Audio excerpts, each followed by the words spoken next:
aw bɛɛ lajɛlen ye hakilila jiginna aw b'a kalama ladalako la an bɛ ɲɔgɔn sɔrɔ jɛmu kan an ko min ma ko foroba baro ka bɛn n'i k'a dɔn jamana yɛrɛ a taabolow ye ani kunnafoniya minnu ni u bɛ yen bi i k'a dɔn foroba baro kɛrɛnkɛrɛnnen an nana o sigi min ye alhaji uzaz mahamu diko ale yɛrɛ ka denbaya la o kumana an y'a kanu a ka se ka an bisimila an y'a ye k'a fɔ alhaji uzaz mahamu diko ale min ye semasi yɛrɛ i k'a dɔn k'a fɔ den fa ye o kumana a y'an bisimila ni wasa ani kanu ye o kama mina bɛ caman na olu bɛɛ lajɛlen na mina olu la i k'a dɔn k'a fɔ faji la baw aw y'a faamu k'a fɔ kunnafoni caman bɛ yen wa mɛn da ye mɛn digila ye o kama o kumana min bɛ tali kɛ bi foroba baro ye foroba baro kɛrɛnkɛrɛnnen ye min bɛ tali kɛ alhaji uzaz mahamu diko o kuma an n'a bɛna jɛ ka baro min kɛ ɲɔgɔn fɛ o kuma an b'a fɔ aw bɛɛ lajɛlen ye renouveau télé lajɛbaw renouveau fm lamɛnbaw k'a fɔ aw dan ka se aw bisimila i n'a fɔ ladalako la aw balimakɛ idrissa sidibe o kumana ka baro ye ne ka a laɲɛnamaya aw fɛ an t'a ko bila dagirinda la alhaji uzaz mahamu diko an b'a السلام عليكم وعليكم السلام ورحمة الله وبركاته hakilila jigina i ye haut conseil islamique ma ɲɛma kɔrɔ ye o tɛmɛnen ka bɔ yen bi ma bɛ se k'a fɔ jɔyɔrɔ min b'i la o ye jɛkulu dɔw sigira sen kan jɛkulu min n'o k'a ma ko coordination des mouvements des associations et sympathisants de uzaz mahamu diko i ye o fana denfa ye nin bɛɛ lajɛlen kɔnɔna na bi bi na anw bi mali kɔnɔ kunnafoni ka ca kibaruya ka ca kamanagan yɛrɛ ka ca yala min ye semasi o ma ɲɛmaya kɔfɛ alhaji uzaz mahamu diko an bɛ se k'a dɔn bi jamana yɛrɛ a bɛ taabolo jumɛn na بسم الله الرحمن الرحيم الحمد لله والصلاة والسلام على رسول الله السلام عليكم ورحمة الله وبركاته أمكم عندما كالله سبحانه وتعالى تنو كعلى بركة كعلى ولي منو ألم ني سنغلو نجرانا كتيم نجرانا كسلي نجرانا هرلا أمي بركة علي منو نادمنا نينا نام باونينا وتكلم عن بني على يا رب ونغفروا يا رب علىك هنونا علىك يعفوما جمنا علىك بسجي علىك هرچايا كاني على فياكا هننا ككشي اكو چايا دانفن لا سون هرماك الناس دونغ سنما وناجي نوم يا رب علىك يا فام بلجلم امي الاسلامو بلجلم فو كاني على في علم كشي مساي اكا كشي نيماني بركه كنني او نسلام تو بلجلنكا يا رب العالمين جمانا أبي لا يمنا أنا نربكم شندو نهو كونسي نمويا كسانتان أنا كونغا مبي على فولا كعلى ولي من دونك على بركة على فولينكو مبي الإسلامو فوق بركة دوي وكدنا يلا وكفي دمسنو منو ننو جرى بارلا olu demsenu tara fara ɲɔgɔn kan ka jɛrɛ dila ka fara ɲɔgɔn kan k'a fɔ nin ko in an ni kari an jara an ye hakilina minnu y'a la n'an ye fɛn minnu y'a la n'an ye ko minnu tɔmɔ a nɔfɛ an bɛ fara ɲɔgɔn kan ka kuluw dila an b'a fɛ kulu in ale ka kɛ a denfa ye o de ye semasi ye semasi a ɲɛmɔgɔw bɛ yen a baarakɛlaw bɛ yen ne y'a denfa de ye min ye jamana kibaruya ye n bɛ se ka hakilina fɔ jamana ko la n ye min y'a la ni n ye min kɔlɔsi a la n bɛ se ka fɛn fɔ o la min bɛ ko nin kan cɛ k'o fɔ sani n b'o fɔ ŋunuŋunukan cayara ne yɛrɛ kun kan a ka kan an ka dɔ fɔ a la pour que mɔgɔw k'a faamu an bɛ kuma min na kuma kɔrɔ tɛ ayi sisan kuma don sisan voilà jenkalo tile fɔlɔ voilà an bɛ yan komi e y'a mɛn ne y'a mɛn mɔgɔw y'a mɛn diɲɛ bɛɛ ye ne wele ka bɔ diɲɛ fan bɛɛ diko an ye nin mɛn nin kɛr'i la i minɛna nin donna ta nin bɔra ta u y'a fɔ ɲɛna ne b'a fɛ ka min fɔ mɔgɔw ye u k'o faamu minɛni tɛ kojugu ye ayiwa min ye balawu ye ani kasara ye ni minɛ kun a kɛra kojugu ye ayiwa i minɛna kun min kama n'o kɛra kumasuliko ye o de ye kojugu ye baasi tɛ n'o tɛ cɛw minɛna olu senna buguri ka fisa ne ye u minɛna u donna kasow la u taara diɲɛ ɲɛfɛ u ye ko bɛɛ k'u la o kɛra nabi ɲumanw la a kɛra kiraw la a kɛra kira mɔdenw na a kɛra maa laban n'anw ka jamana in kɔnɔ min dɔnnen don o ye ashrafu shurafa n'o ye ahmad himahullahu sharif bu ye min bɛ ɲɔrɔ a fa o y'a minɛ k'a don kaso la k'a nɔfɛ mɔgɔw minɛ u y'a sigi yɔrɔ minnu na n'i y'o yɔrɔw ye i b'a dɔn ala b'a yɛrɛ sago la baasi tɛ kira mɔden don nka o kɛra a la kuma tɛ maa digo ma ayi ne ye bagɛna mɔden de ye ni fɛn kɛra n na a kɛra maaw la minnu ka fisa ne ye nka a bɛ k'i la kun min kama o de ye ko in yɛrɛ ye nka min jɛlen don yala wulikajɔ ninnu ni bi cɛ i ma wele fanga na i ma ɲininka foyi foyi o k'a fɔ waati min na an sigilen filɛ o ma kɛ o baasi tɛ ne welela don min o dɔnna o dɔnna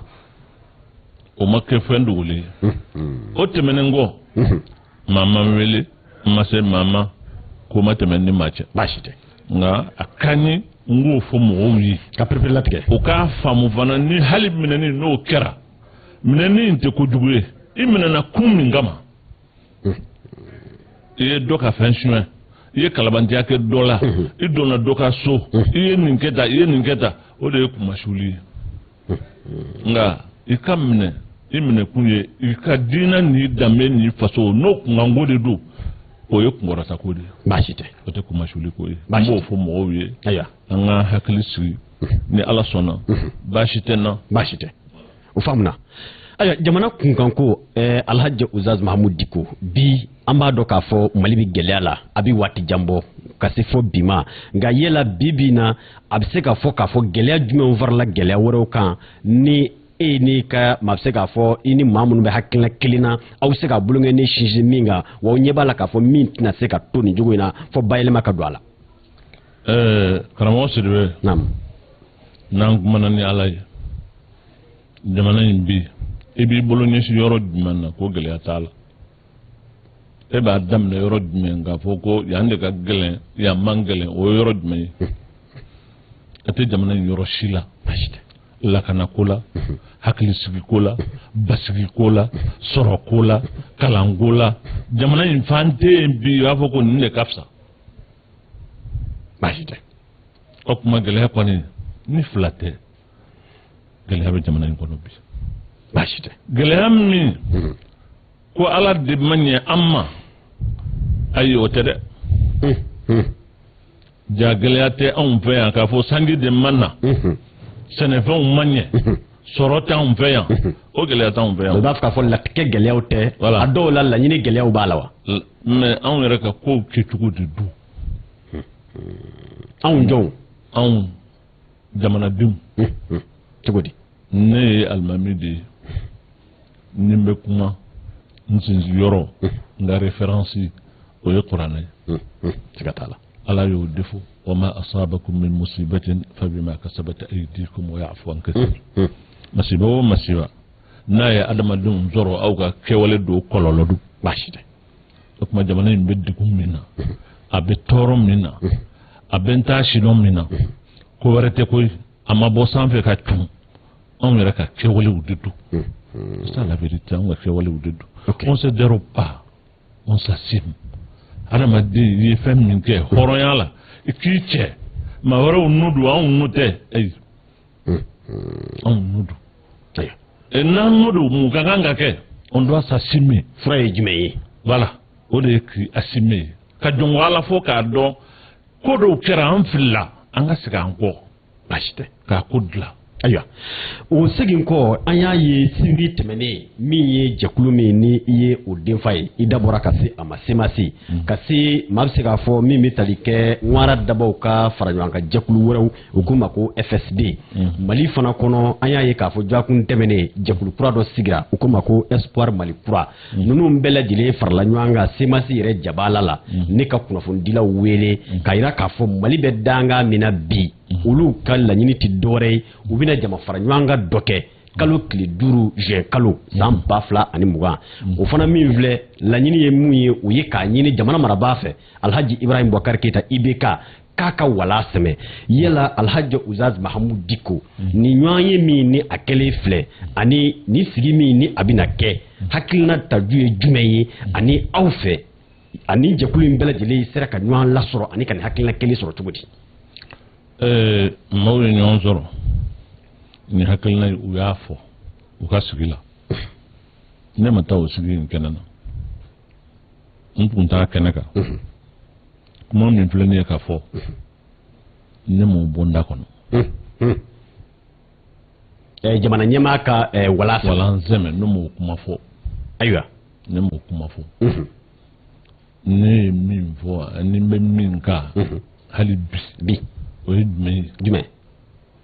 jamana de tiɲɛna n'a tiɲɛna a bɛ dilan cogo min na o de bɛ ɲɛɲini olu ye min ye o de y'a ka walan sɛmɛ o y'u ka ye cogo ye je respecte ça i bɛ yɛrɛ y'o minɛ kɔnɔ wa je respecte ça i ka bonya b'a yɔrɔ adamadenw don jamanadenw don hakilimaw don maa faamuyalenw don u farala ɲɔgɔn kan olu ye min faamu ko in na a sera yɔrɔ la a ka kɛ tan ayiwa o y'u ka hakilina ye o kuma min filɛ nin ye o tɛ kuma dunan ye o u y'a fɔ min ma a delila k'a fɔ maa wɛrɛw ma a yɛrɛ jamana marabaa wa kosɛbɛ a delila k'a fɔ ko dɔ ka fanga bila wa kosɛbɛ tuma jɔ hakili jigi a kɛra 2008 la conférence régionale a ka parti conférence fɛ a sen fɛ a kasɛti bɛ n bolo a kumakan bɛ n bolo a bɛ yen ko dogolen tɛ a n'a ka parti mɔgɔw ayiwa a don a kumana a ko élection min kɛra 2007 ta in k'o tɛ élection ye 2002 ale namara la wa 2007 ta in yɛrɛ tɛ élection ye pouvoir min bɛ yen c'est légal mais c'est pas légitime n bɛ na i ma ale y'o kuma in bɔ o kuma sen fɛ a nana se yɔrɔ dɔ la a ko ni mɔgɔ i ye jamana ta i tɛ se a kɔrɔ tu es incompétent tu dégages a ye kuma min fɔ o y'o de ye i ka kan ka taa ka bɔ yen de k'a bila maa wɛrɛw k'a ta o y'ale kumakan ye n'a y'o fɔ ni maa wɛrɛw y'o fɔ a ma bi o ye ko wɛrɛ ye wa n ko a sera k'a fɔ maa dɔ ye minnu élila démocratiquement o tuma n'ale yɛrɛ fana élilen don démocratiquement ni mɔgɔw dɔw ye kuma in fɔ a ma démocratiquement o bɛ kɛ baasi ye wa basima yɔrɔ t'a la o basima yɔrɔ t'a la a delila k'a fɔ a fɔra a fana ye a fɔli o ye ko wɛrɛ de ye bon fɛn kɛ fɔli n'a kɛli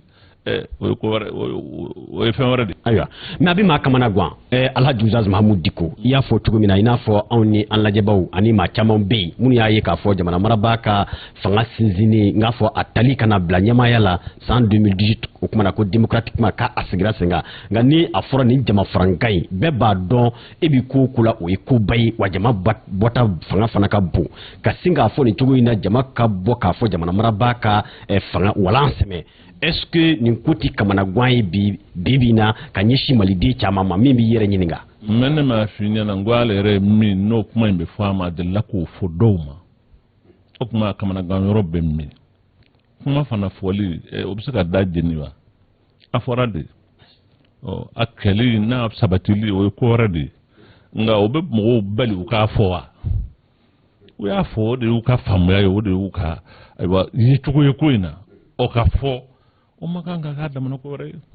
si nous sommes dans un état de droit n'a y'a sɔrɔ an bɛ jamana min kɔnɔ an yɛrɛ ko jamana min don a bɛ maa kelen kelen bɛɛ lajɛlen k'a garanti ye e bɛ k'o ye cogo min na jamana yɛrɛ sariya kɔnɔ ani jamana hukumu kɔnɔ i k'a fɔ ten n'o garanti bɛ jamana bolo ko jamana mɔgɔw wulikajɔw kɛra 91 pour que o de ka sabati mun b'o bali ka fɔ bi baasi tɛ alhaji uzaz mahamud diko o kɔfɛ maa bɛ se k'a fɔ min ye juma nata ye a ko a labɛnw bɛ cogo di a bɛ senna wa a bɛ kɛ wa yala fɔ donni min na n'o ye bi ntɛnɛn ye aw bɛ danga jumɛn n'a labɛn kɔnɔ n bɛ se ka min f'i ɲɛna baara in labɛnbaw bɛ yen minnu ka baara y'a labɛnni ye olu tigilamɔgɔw bɛ yen a labɛn ko a n'a baaraw ko ani nin de bɛ kɛ nin tɛ kɛ o baara ninnu o maaw bɛ yen minnu ka baara y'o ye nka n bɛ min f'i ɲɛna ni ala sɔnna ni ala m'an ka jɔnya de jɔ an kan jumadon ta in bɛ kɛ ni ala sɔnna a bɛ kɛ wa a bɛ kɛ bɛɛ fana welelen don an ka taa a kɛnɛ kan min b'an kun n'an kan cɛ k'o fɔ anw yɛrɛ ka jamana ko la ko in selen bɛ yɔrɔ dɔ la conférencew kɛra ayiwa dialogue nationalw kɛra fɛn wɛrɛw kɛra nka a sera yɔrɔ la sa jamanaden bɛɛ lajɛlen ka kan ka ko in lajɛ an ka ko in sɛbɛ minɛ kabini an ma puruti ka bɔ an yɛrɛ bɛɛ bolo puruti ka bɔ an bɛɛ bolo cogo di mara kɛcogo wa mara bɛ se yɔrɔ dɔ la jamana yɛrɛ ko bɛ se yɔrɔ dɔ la anw tɛ ɲininka a la tuguni o anw kun bɛ yan bɛɛ lajɛlen kun bɛ kule ni fɛn min ye o tɛ Kidali ye wa maliyɛn bɛɛ bɛ Kidali fɔ Kidali fo Kidali ka to Mali la fo Kidali ka kɛ tan fo Kidali ka kɛ tan hali min kun ma deli ka Kidali mɛ bɛɛ ye Kidali durusi o Kidali in bi a kuma bɛ fɔ wa a kuma ma dabila de a kuma dabila la o bi maliyɛn bɛɛ lajɛlen y'a dɔn nin kɔni an bɛ yɔrɔ min na bi nin kuma dabila la fanga tɛ jamana in kɔnɔ tuguni fɛɛrɛ tɛ jamana in bolo tuguni min bɛ se ka nin ko in kɔni k'a lase k'a segin ka na Mali kɔnɔ komi kɔrɔlen an bɛ danga min na bi o fɛɛrɛ tɛ jamana kɔnɔ tuguni baasi tɛ Ustaz Mahamudu Diko n'i ko i bɛ manifestation kɛ n'i ko i bɛ taama walima n'i ko i b'i ka nisɔngoya yira jamana fana sariya y'a ɲini fɛ i ka yamaruya ɲini marakɛbaw fɛ yala kelen aw y'o kɛ wa fila yala ni u ma sɔn aw n'a wajibiya ka jama faranga in kɛ wa ne bɛ min f'i ɲɛna n ko in dilanbaw de b'a la minnu fana tɛ kunfɛnw ye ko dɔnnaw don sariya minnu bɛ jamana kɔnɔ u yɛrɛ u y'a sidɔn jamana constitution bɛ fɛn min yamaruya di maaw ma u yɛrɛ u y'o dɔn min bɛ jamana kɔnɔ o de ye ka mɔgɔw informer n b'a fɛ ka taa nin yɔrɔ in na n b'a fɛ ka taa yɔrɔ in na o de ye wajibi ye sɔn fara sɔnbaliya kan voilà n'o tɛ sɔn in jamana sariya sɔnnen ma ka ban o ye tɔgɔ ye jamanaden kelen bɛɛ lajɛlen o ka hakɛ de don n ma wulila ka jɔ yan a ma k'an kɔ o sayaw kɛra a la joliw bɔnna a la fɛn bɛɛ lajɛlen kɛra kumakan min b'a tigiw da o don o ye jumɛn ye ko ka jamanadenw ka hakɛw d'u ma o bɛ ka mara ni fanga ni jagoya ye o ka bɔ a la o de fɔra o n'o fɔra wulikajɔ minnu filɛ nin ye nin de bɛ n kun nin kan cɛ n k'a fɔ hɔrɔnya la n k'a fɔ danbe la o hakɛ bɛ bɛɛ bolo i kana dangari jamana la i kana dangari jamana ayiwa mɔgɔw la o kɔni y'i ma wajibi ye nka min b'i kun nin k'a cɛ i k'a fɔ a ka kan a sariya b'i bolo wa maa ma kan ka balamini i n'o cɛ ayiwa nin ko in bɛɛ lajɛlen bɛ munumunu ma a bɛ se k'a fɔ ni tɔgɔ bɛ maa la a la o ye Mahamudu Diko ye Mahamudu Diko an b'a fɛ ka min dɔn i y'a fɔ sisan k'a fɔ a labɛnbaw bɛ yen maa minnu n'olu bɛ laɲini kɛ ani ka a sariyaw baaraw kɛ ani minnu fana filɛ ni k'a fɔ ko u ka fara ɲɔgɔn kan bɛna kɛ sababu ye ka jamana ɲɛmaa k'a ɲini a fɛ a ka fanga bila olu bɛɛ lajɛlen i ko maaw don a donni kama i kun tɛ yen nka yala e bɛ se ka mun fɔ k'a fɔ a bɛna taa min fɔ min bɛ bɔ e yɛrɛ da jumadon 22 septembre n k'a fɔ place de l'indépendance la min bɛ bɔ n da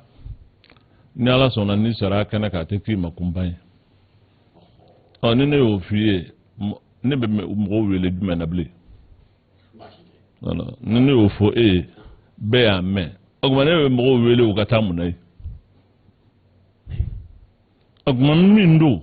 n'an sera kɛnɛ kan a na fɔ voilà n'an bɔra n'an taara kɛnɛ kan min bɛ fɔ jamana ɲɛmaa ka fanga kɔni bila non o tɛ kuma tɛ na ni nacogo la o o ye dɔw ka tɛmɛ kuma kɛcogo ye n'u ta sira ye ne ka kuma ta sira t'o ye ne bɛ n ta fɔ cogo min n'i sera kɛnɛ kan o don ni ala sɔnna a na f'i ɲɛna Alhaji Ustaz Mahamudu Diko o kɔfɛ taali in kɛlen kɔ an y'a ye k'a fɔ nin t'a tɔgɔ fɔlɔ ye an hakili b'a la février kalo dɔ senfɛ a tile 10 jama welela jama bɔra ka caya stade 26 mars sɛbɛkɔrɔ fara min ye avril kalo dɔ fana o tile 5 mɔɔw welela u bɔra ka caya an bɛ donni minɛ ko bi juin kalo fana o tile 5 san 2020 a bɛ se k'a fɔ nin ye jama wele ko kunbaba kun sabanan ye min ni a bɛ labɛn walima ni e b'i yɛrɛ ye a maa ɲɛmaaya kɔnɔna na i jigi b'a la nin kɔfɛ ko bayɛlɛma jumɛn bɛ na i yɛrɛ ye kuma in fɔ k'a jɛya 10 février an bɔra diɲɛ bɛɛ y'a ye k'an bɔra min man kun nan kan cɛ jamana ko la an y'o fɔ an dan'o ma an hakilila an bɛ ko min na an ni jamanaden wɛrɛw de bɛ ko la jamana bɛ maa minnu bolo u fana ye jamanadenw de ye an dɔw don an k'o kɛ ɲɔgɔnw don juguya t'an n'u cɛw min ma faamu an y'o de f'u ɲɛna a don an y'o kuncɛ 5 avril nana sababu min y'a to an wulila 5 avril la o dɔnnen don ko wɛrɛw nana ka n'a don jamana kɔnɔ sababu kunba kun ye jumɛn ye hakilila dakuruɲɛ kelen a kunbaba 5 avril o de ye tuma min ni masakuru kɛra jamana kɔnɔ duguw bɛ yen a mumɛ a bɛɛ fagara kabini wagadu fo bi a ɲɔgɔn ko ma kɛ jamana in kɔnɔ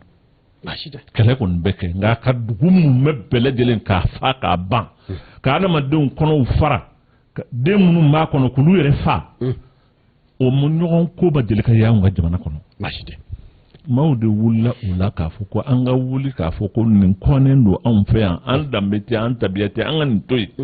an k'o jira barisa laadala diɲɛ kɔnɔ maaw kɛcogo y'o ye ni ko min kɛra jama bɛ bɔ k'a jira k'a fɔ ko nin ma bɛn maaw bɔra jamana wɛrɛw la k'a fɔ min kɛra mali la fɛn kɛta tɛ an yɛrɛw fɛ yan a fɔra ko anw bɛ bɔ mɔgɔw ko k'u bɛ bɔ a fɔra k'u tɛ bɔ min ye an yɛrɛ motivé an ka wuli a kɛra o ye minnu ko bɔli tɛ kɛ an ko non seulement anw bɛ bɔ mais olu yɛrɛw ka taa ka bɔ jamana kɔnɔ an y'o fɔ an y'o fɔ ɔ min kɛra o la o kɛra o tɛmɛna mais kow bɛ tɛmɛ événements bɛ tɛmɛ nka ko tɛ yɛlɛma kow bɛ tɛmɛ nka jamana in ko tɛ yɛlɛma dɛ karamɔgɔkɛ ni mɔgɔ kumana ni laadiriya ye laadiriya ni kumana n'o ye maa minnu bɛ jamana in kunna olu yɛrɛw b'a dɔn wa jamana in bɛ seereya k'a fɔ anw m'u minɛ ko an juguw don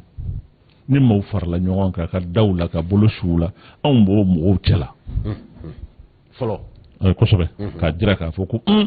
jamana in bɔra lahalaya min na anw hakilila maa minnu bɛ se ka nin ko in kɛ kari b'a la Nioro Sherifekɛ ale yɛrɛ ka wuli ka cɛsiri jalan da k'i jɔ ka taama mɔgɔw nɔfɛ ka mɔgɔ yira ka mɔgɔ kofɔ ale yɛrɛ ka kalandenw a denw a fɛma a ye wuli a ye kari ta anw ye lahalaya minnu y'a la a bɛ se ka nin baara in kɛ a y'o baara in kɛ n k'o de y'a kɛ bi jigi ma wasa bi n k'o de y'a kɛ a dɛsɛra k'i makun il a un cas de conscience bawo a ye mɔgɔ bila ka ni bolo ɲɛsin maa ma ka jamana bɛɛ wuli k'a jɔ k'a di maaw ma ni jigi warila mais au moins honnêteté b'a ɲini fɛ k'a fɔ ko ne tun ye fɛn min fɔ jɔn wala ne filila koyi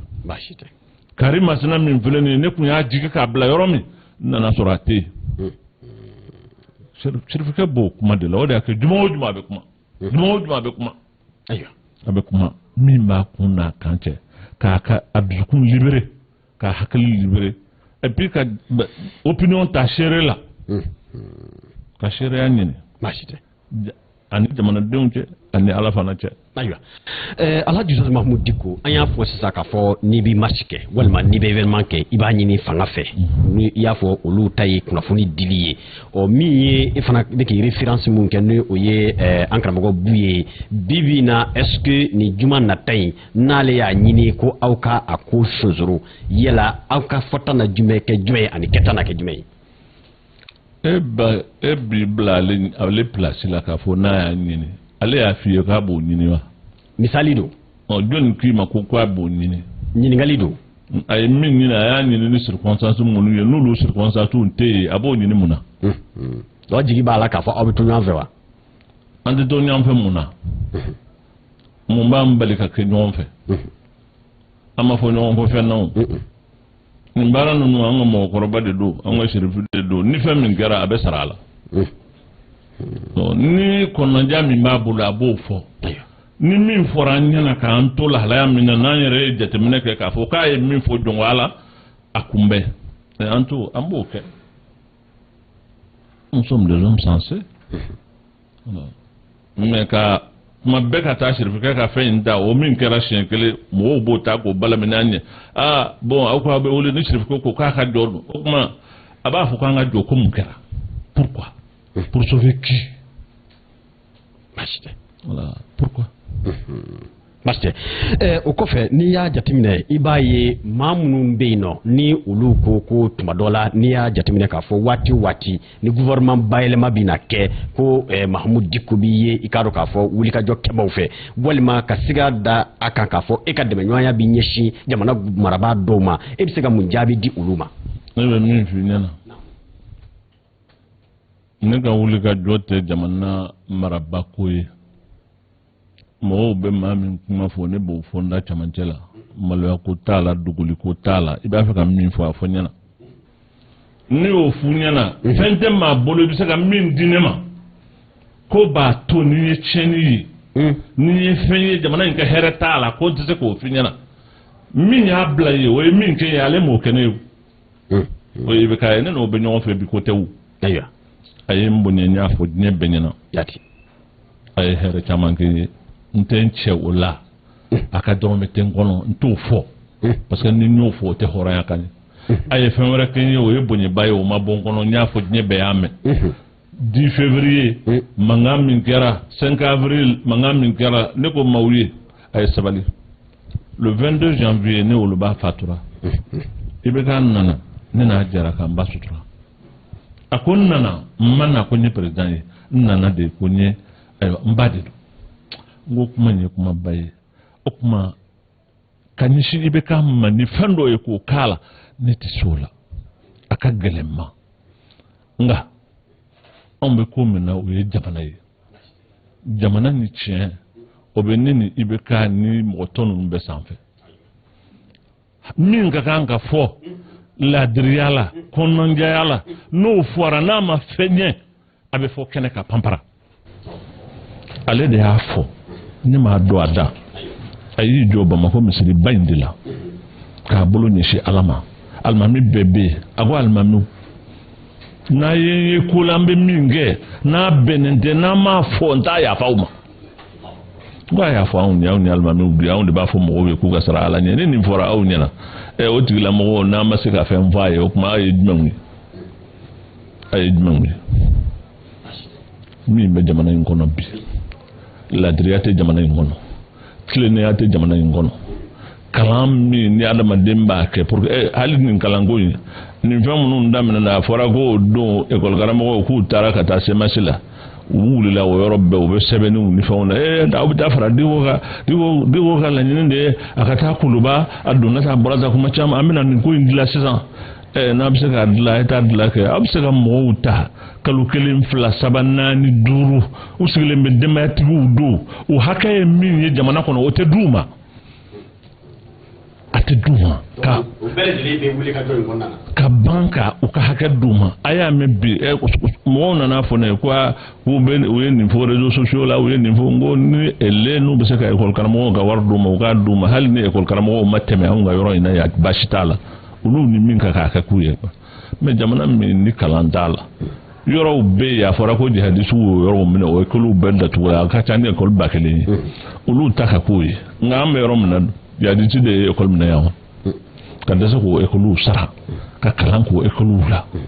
mais non ale yɛrɛ ye min fɔ école ko la n y'a f'i ye a ye kuma min fɔ 2008 a kuma bɛ n bolo a maralen don a ye min fɔ kalanko la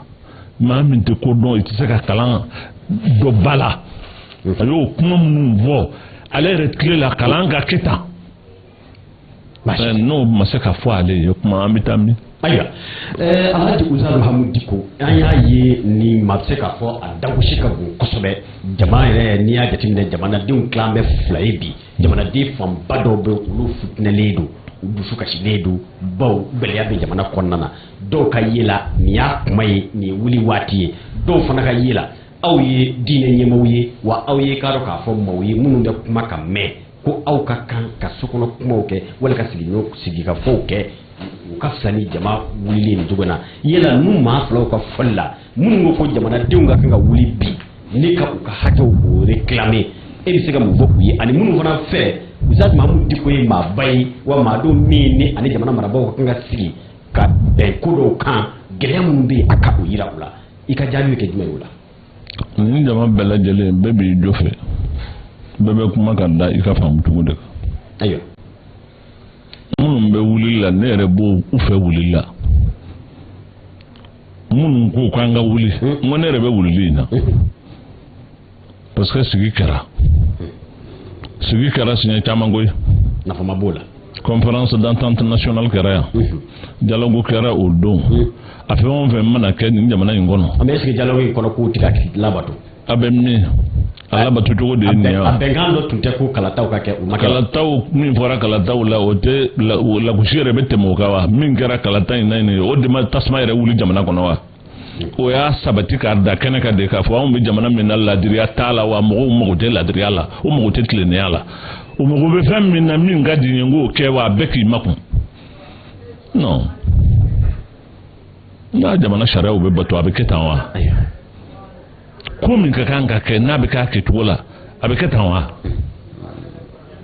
n'i y'a ye tasuma wulila jamana yɔrɔ caman na mun y'a kɛ kalata don wa. kalata ma k'a sababu ye yan wa bi de ye kalata kɛra bi kelen de wa n ko kalata kɛra jamana in na waati caman a caman bɛ yen fana mɔgɔw ko nin ma ɲɛ nka mɔgɔw sara nin hakɛ la nin kundama la wa parce que min kɛra fana o kɛra dantɛmɛ ye. mais est ce que fura b'o la tuguni yɛlɛmacogo b'a la wa. mais ne t'o dɔn o bɛ yɛlɛmɛ cogo min na o b'u yɛrɛw de bolo mais i ye fɛn ye ko yɛlɛmɛ cogo tɛ sɔrɔ fɛn min na wa ni hadamaden n'i filila mun b'i bali ka segin kɔ. Tu as vu une faute qui ne peut pas être réparée? O bɛ diɲɛ kɔnɔ wa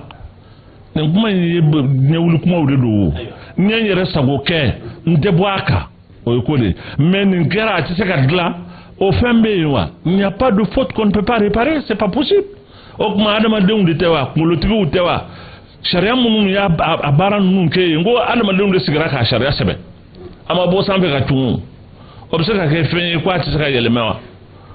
n'a ma karamɔgɔ dɔn yɛrɛ la ko kuranna don wa kuranna tɛ wa kuranna tɛ wa a ye tiɲɛ de fɔ kuranna tɛ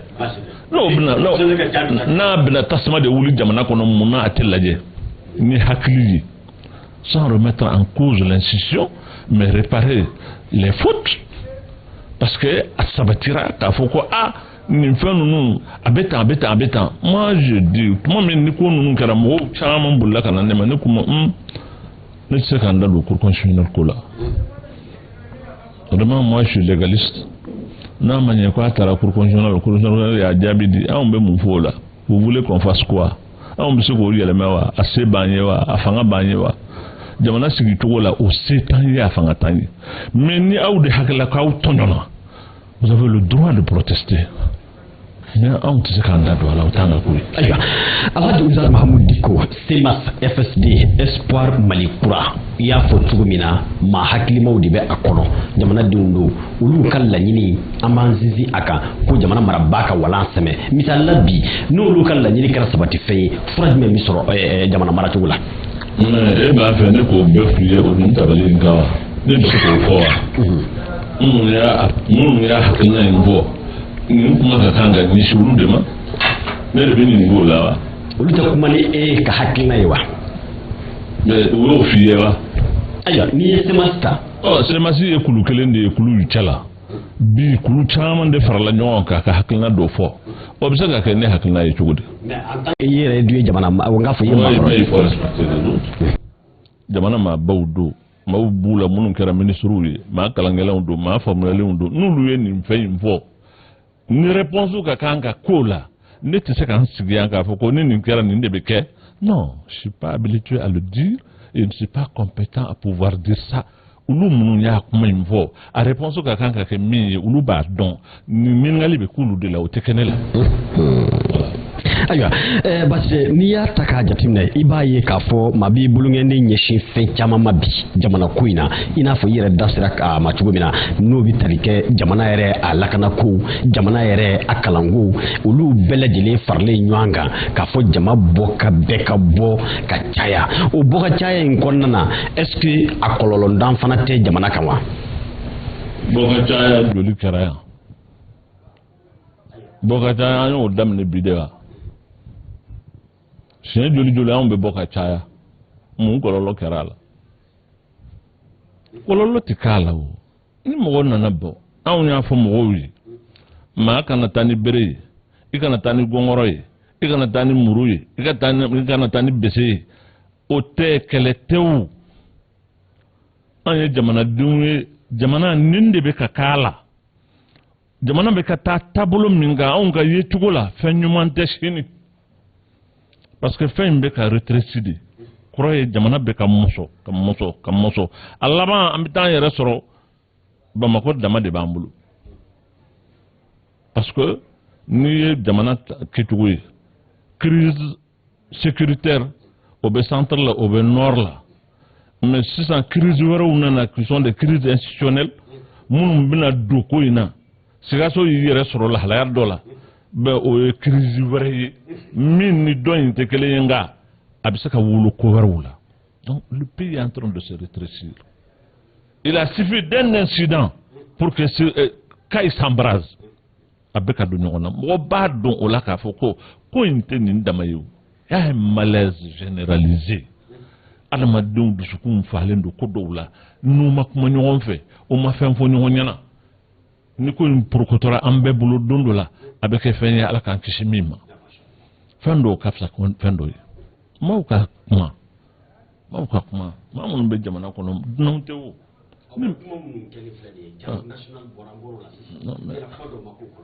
mun kɛra o kɔnɔ mun de kɛra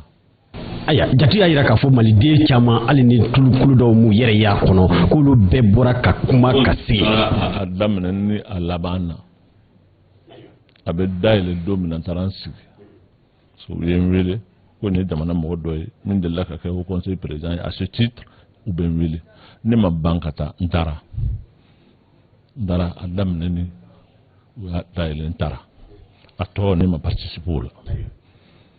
a bɛ kuncɛ don min n taara n sigi o bɛnna fɛn minnu kan u y'o fɔ an y'o mɛn kuncɛli ni dayɛlɛli tɛ o waleyali de ko don o bɛnna min kan o waleyara wa u k'u bɛ min waleya yɛrɛ la o kɛra cogo di a fɔra ko fɛɛrɛ bɛna tigɛ walasa ka kuma ni jadiwale kɛbaw ye o kɔrɔfɔ fɔra a fɔra ko kalataw fana bɛ labɛn ani bɛnkan caman bibi na yala foyi ma kɛ dialogue résolution kɔnɔna na a bɛ min kɛra o ye kalata in ye o wolola fɛn min na o ye ka tasuma wuli jamana na o kuma o kɛra fɛɛrɛ ye wa o ye fɛn ye wa a ye fɛn dilan bi min kɛra adamadenw fujunikun ye wa kuma ma k'a la fɛɛrɛ wɛrɛ ma ɲin'a la ka hadamaden ka ko kɛ hadamaden na min ye tɔɔrɔ ko ye a yɛrɛ fɛ a tɔɲɔnen don bin kɛra a kan mais a fitinin ye jumɛn ye ka kuma tigiw fɛ nin tigilamɔgɔw kun ka kan ka fara ɲɔgɔn kan jamana ɲɛmɔgɔ k'u wele k'u reçoit ne de ye jamana ɲɛmɔgɔ ye ne ye yamaruya di nin ko in ka kɛ a kɛra tiɲɛ don fɛnw kɛra a la minnu ma kɛ fɛn bɛntaw ye a ka ye cogo la nka n b'a ɲini a fɛ a ka kɛ sabalibaw ye an k'a kɛ tan k'u ja don u yɛrɛ la. Alhaji Uzaz Mahamud Diko yani an ka bɔ baro kɔnɔ bi tiɲɛ don maliden fanba i n'a fɔ e ye jɔyɔrɔba minnu kɛ ka kɔrɔ bɛɛ b'a dɔn k'a fɔ jamana marali y'a damana gbɛlɛya ye bibi na n'a fɔra ko aw ka fura di walima aw ka proposition kɛ jamana marabaaw ye u k'u sinsin o kan aw dalen b'a la k'a fɔ ko o proposition de ye bɔda ye yala o proposition bɛ se ka kɛ jumɛnw ye. anw ye fɛn caman fɔ jamana in ye proposition caman fana kɛra jamana in na sigi an ka kuma an ka proposition kɛ jamana in na a caman kɛra dɛ caman kɛra c'est pas une question de proposition mais voilà c'est pas une question de proposition mais ni ɲininkara diɲɛ maa o maa fɛ jamana in na i ka ni miiri organisation si la min bɛ diɲɛ kɔnɔ minnu ka experts n'u ka mɔgɔw k'an to au conseil la n'u ma taama ka n'an ma qu'est-ce que tu penses de cette crise au Mali e hakilina ye jumɛn ye o ye olu ye anw yɛrɛ fɛ yan an tɛ ɲininka dɛ mɔgɔ t'an ɲininka yan o parce que olu fɛ mɔgɔ o mɔgɔ bi de i t'i ɲininka baw cɛ haut conseil la wa hali n'i bɛ haut conseil la mais jamana in tɛ maa ɲininka koyi non on fait des trucs de façade ɲininkali t'a la non aw be wele dron ni cérémonie be ni fen do be aw tab sigi aw ko ba fo jata ka bo camera ni fen mais il y a jamais eu de discussion sérieuse halit kam mo ni dina mo ka sigi jamana nyama na marabo ka fo bon aw nga jamana ni problème de bala ndela ka interpeller la ka fo ministère be jamana kono min be dina kunka anw yɛrɛ n'o ministère cɛ o jɛɲɔgɔnya a bɛ définir ni sariya minnu ye an m'o ye an t'o dɔn a ma perepere latigɛ. o ma perepere latigɛ. ayiwa olu ni anw ni nin de ka kan olu nin de kan an ka jɛɲɔgɔnya kan ka taa an m'o dɔn an bɛ jamana kɔnɔ kɛlɛ b'a la mankan b'a la diinɛ nɔfɛ o tɔgɔ b'a la n'o tɔgɔ b'a la n bɛ na i ma n hakili la ni jamana min don ni kodɔn ko ni faamuya ko don minnu bɛ diinɛ kun kan olu bɛ wele. an ka jamana dinna mɔgɔw nin ko in de bɛ sen na maa ninnu bɛ yen fɛ marifa b'u bolo k'olu ka ko in ye dinna ko ye aw bɛ ko in ye cogo di aw bɛ mun proposer an ye aw bɛ mun fɔ an ɲɛna u ɲininkaliw delila k'a kɛ. ok ka bɔ kuma na o ye maa miliyɔn caman sigi bɛ kɛ k'o makɔnɔ banajugu dun bɛ sen na covid 19 bi in na est ce que o fɛɛrɛw latigɛlen don aw fɛ. banajugu in fɛɛrɛ fɔlɔ min b'an bolo o de ye ka ala deli. k'a ɲini ala fɛ ala ka jamana in kisi a ma ala ka jamana in kisi a ma ala ka jamanadenw kisi a ma min fɔra organisateurs fɛ o de la jama min bɛ taa a bɛ fɔ o bɛɛ ye maa o maa bɛ taa kɛnɛ in kan bɛɛ ka taa n'i ka masque ni min mɛn o y'o ye jamana in na fɛɛrɛ min sɔrɔ a la ni fɛɛrɛ min fɔra a la o de ye nin ye. ok jateminɛ na dɔw fana bɛ ka commencer i n'a fɔ maa minnu ni olu ni aw ka hakilina yɛlɛw tɛ kelen i n'a fɔ cogo min na réseaux sociaux la ka kuma caman fɔ bibi na e bɛ se ka mun fɔ maa minnu bɛ kuma réseaux sociaux kan bawo o fana kɛlen don a damana gɛlɛyaba ye min bɛ ka na ni gɛlɛya ye jamana yɛrɛ kɔnɔna na. wala ne kɔni bɛ min fɔ ni maa min ye fɛn fɔ ne de ma Mahamudu Diko sani n k'a mɛn a ye min fɔ a k'a dɔn ne yafalen b'a ma. mɔgɔw ma n'i ye fɛn fɔ ne de ma walahi n yafara wa n b'a ɲini mɔgɔw ma n'i ye n fɛ mɔgɔ ye ni mɔgɔw ma n'a ye fɛn min fɔ a y'a fɔ Diko de ma o to yen Diko ye ala ka jɔnni de ye fɛn fɔra maaw ye n y'a fɔ cogo min na olu sɛnɛbugu de ka fisa Diko n'a kabila bɛɛ ye o tuma fɛn ka fɔ ne ma o tɛ ko wɛrɛ ye c'est pas un problème et puis c'est leur droit. ni an ko k'an ma min faamu an ka kan k'o fɔ an da camancɛ la ni maa wɛrɛw fana ma jɛn an ka kow ye o k'u ta fɔ mais an bɛ se k'u balo o la. kuma kuncɛ kuma Alhaji Uzaz Mahamudu Diko forobabaro a lajɛbaw bɛɛ lajɛlen fɛ sango min ye juma nata an bɛ segin a kan Sebas FS2 Espoir Mali Kura maa min ni o ye semasi yɛrɛ fana denfa ye o ye wele bilalen don i y'a fɔ cogo min na kɔrɔfɔ wɛrɛw nafama wɛrɛw bɛna se ka taa lasɔrɔ ye minnu nin fɛn ninnu de kelen wa yala i ka kuma kuncɛ kuma ye jumɛn ye an ka baro kɔnɔna na. kuma kuncɛ ye k'a fɔ jamanadenw ye hali bi welewele ma da min don n b'a kɛ tuguni k'a ɲɛsin jamanadenw ma jamana commerçant fɛn o fɛn b'a la k'a bɛɛ wele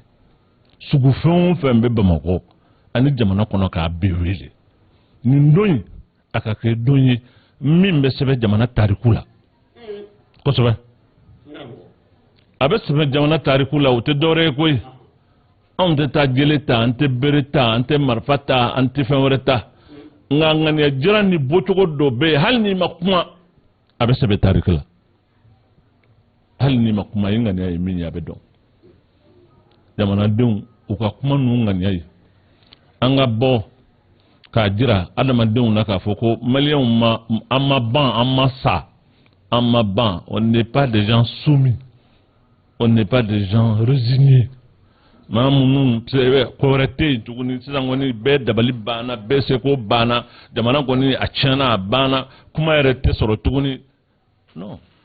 an ma se o yɔrɔ ma o an ma kan k'an yɛrɛ bila o dangan na parce que jamana in ne dalen b'a la k'a fɔ ressource b'a la jamana in ye jamanaba ye n'i y'a kɔngɔ tuma o tuma i bɛ fɛn dɔ sɔrɔ a la ala ye barika don a la empire caman kɛra yan royaume caman kɛra yan kodɔnna caman tɛmɛna nin jamana in na o bɔnnaw de bɛ jamana in kan ka sigi a kɔrɔ k'a fɔ ko anw bɛ sigi ka kɛ jugu sago ye don o don jamana in bɛ bin jamana o don a bɛ bin nord minena centre minena aywa sidi yɛrɛ o bɛ lahalaya la bisi basa la ko hakilimaw tɛ jamana in kɔnɔ minnu bɛ se ka fara ɲɔgɔn kan k'a fɔ ko jɔn ala an kɔlɔsi an ka jɔ an k'a kɛ tan n'o tɛ sɔrɔ jamana kɔnɔ jamana bɛ kɛ yen wa baasi tɛ k'i fo voilà Diko ba Yusuf Salam alaikum. Waalaikum assalam. Aw kun ka ca kosɛbɛ ka aw ɲɛmada Renouveau Télé jabarani ka hakaja ani ka aw kulo kɛrɛbasigi Renouveau FM ma ale kan ka foli belebele di cɛ muso denmisɛnnin ni maakɔrɔ ma hakilila jiginna an ka bi maa welele an y'a yira la k'a fɔ bi ta kɛra jɛmu la kɛrɛnkɛrɛnnen baw an wulila ne ka se Alhaji Uzaz Mahamud Diko ale yɛrɛ ka denbaya la walasa min bi tali kɛ baara minnu bi sen na ani k'a dɔn k'a fɔ kɔrɔfɔkan minnu ni olu ye ŋununukanw ye baw mɛn da ye mɛn digila ye a ye pereperelatigɛw caman kɛ a y'a jɛya k'a yira k'a fɔ CEMAS FSD Espoir Mali Kura olu ka laɲini ye ka bɔ ka caya juma nata n'o bi bɛn i k'a dɔn juin kalo tile 5 ma san 2020 wa ko bɔkun ti dɔwɛrɛ ye ŋaniya min ni i k'a dɔn k'a fɔ ani hamina min bɛ u la jamana kunkanko la jamana yiriwali kunkanko la ko olu bi taa ni ka taa o ŋaniya ani o hamina ni ka i k'a dɔn o dantigɛ ka cɛ ni muso bɛɛ kɛ o seere ye o kumana ka foli belebele d'aw bɛɛ lajɛlen ma ka laban tuguni ka dugawu kɛ jamana ye ani ka dugawu ɲini jamana fɛ kuma ni sanga bɛɛ lajɛlen maliden m'a kɛ yɔrɔ yɔrɔ hami min bɛ an na walasa jamana a ka se ka basigi an bɛ dugawu kɛ ala ka i k'a dɔn k'a fɔ an bɛɛ ni sigi ɲɔgɔnna wɛrɛ ma wasalam.